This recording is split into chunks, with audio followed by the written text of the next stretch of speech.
কুমিল্লা ৪ আসন থেকে নির্বাচিত মাননীয় সংসদ সদস্য জনাব আবুল হাসনাত, আপনি একটি সম্পর্ক প্রশ্ন করতে পারুন দয়া করে। ধন্যবাদ মাননীয় স্পিকার।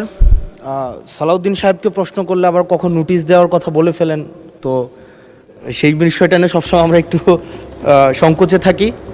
তো আমরা পুলিশ সংস্কার নিয়ে কথা বলছি, পুলিশের সুশৃঙ্খলা নিয়ে কথা বলছি। লাস্ট 1 মাস পুলিশের শৃঙ্খলা নিয়ে যখন আমরা স্বরাষ্ট্রমন্ত্রী মহোদয় তৈরি মাননীয় স্পিকার, মাননীয় সদস্য জি আসলে বলতে দেন। মাননীয় সদস্য লেট মি হ্যান্ডেল। মাননীয় সদস্য, আমাদের পার্লামেন্টারি প্রসিডিউরে আমরা যাই। মাননীয় স্পিকার, আমরা যখন পুলিশ সংস্কার নিয়ে কথা বলছি, মাননীয় স্পিকার মাননীয় সদস্য আপনি দয়া করে বসুন।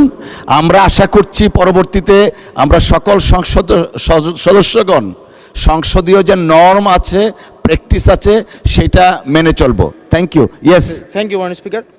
মাননীয় স্পিকার, পুলিশ সংস্কার নিয়ে যখন আমরা কথা বলি বা পুলিশের যে বিষয়গুলো, তৃণমূলের কিছু পুলিশের অনেক সমস্যা রয়েছে ইনস্ট্রুমেন্টাল।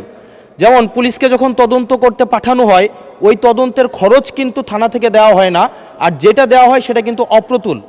আমরা যখন পুলিশকে একটা কাজ করতে দিচ্ছি কিন্তু বাজেট দিচ্ছি না, পুলিশে একটা কালচার প্রচলিত রয়েছে, সেটা হচ্ছে ম্যানেজ করে নাও। এই ম্যানেজ করতে গিয়ে দেখা যায় পুলিশ দুর্নীতির বিভিন্ন কাজে তারা কনভেনশনালি জড়িয়ে পড়ে।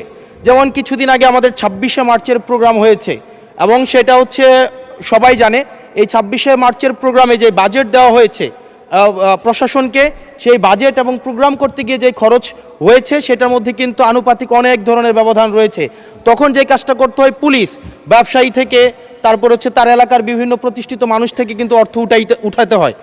আমার মাননীয় স্বরাষ্ট্রমন্ত্রীর কাছে প্রশ্নটি হচ্ছে, এই যে পুলিশের যথাযথ বাজেট দেওয়া হবে কি না, যাতে করে তাদের যে রুটিন ডেইলি অ্যাক্টিভিটিগুলো রয়েছে সেই ডেইলি অ্যাক্টিভিটিগুলো যথাযথভাবে তারা পরিচালনা করতে পারে, এবং তাদেরকে যেন ম্যানেজ করে নাও কালচারে যেন না যেতে হয়, এবং কোনো ধরনের দুর্নীতিতে যেন তাদেরকে যুক্ত না হতে হয়। ধন্যবাদ।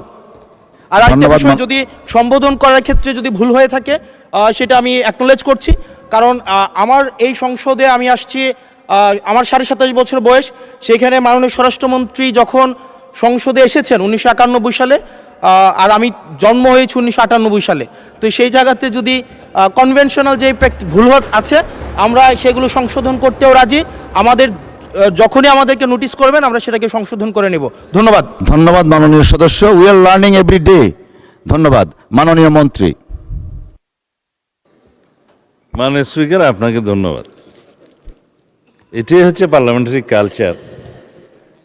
আমি বয়স যাই হোক, মাননীয় সংসদ সদস্য হিসাবে আমাকে অ্যাড্রেস করতে হবে যে সদস্য প্রশ্নটি উত্থাপন করেছেন। আর্লি এজে পার্লামেন্টে আসাটা একটা সৌভাগ্যের বিষয়। আমরা সবারই উজ্জ্বল ভবিষ্যৎ কামনা করি।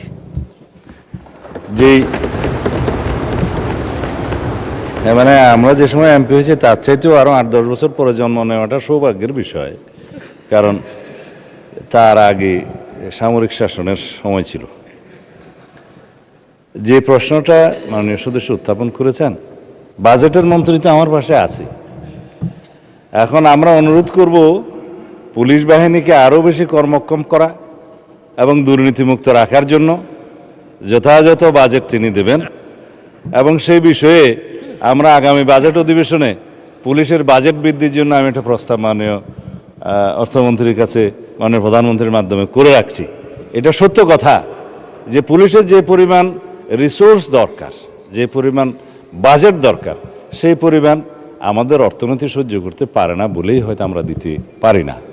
তবে আমরা একটা ট্রান্সপারেন্ট এবং জবাবদিহিমূলক পুলিশি ব্যবস্থা যদি কায়েম করতে চাই, পুলিশ যেন অন্য কোনোভাবে ম্যানেজ করার কালচার থেকে বেরিয়ে আসে, সেটা আমাদেরকে নিশ্চিত করতে হবে। ধন্যবাদ মাননীয় সদস্য।